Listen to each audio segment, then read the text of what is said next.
So if you've heard our video on pricing, you may be wondering, how can I save some money on landscape lighting? My number one thing that I would tell anyone is don't skimp on quality of products. Don't skimp on the quality of installation.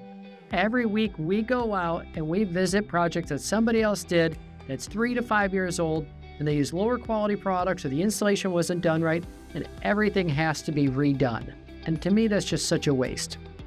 I recommend going with premium grade products and premium installation techniques so that it's going to last a long, long time. Keys that a lot of people do is they break down projects into phases. That's one great option.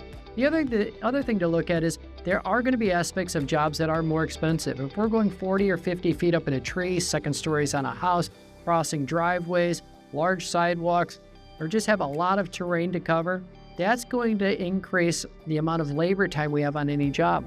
So a lot of times when people are just starting off, we may start off with just doing the front of the house, doing the walkway, doing some minor landscaping, and simply grow the system from there. So my recommendation, go quality, do it right, but maybe do it in smaller chunks so it's easier to fit into your budget.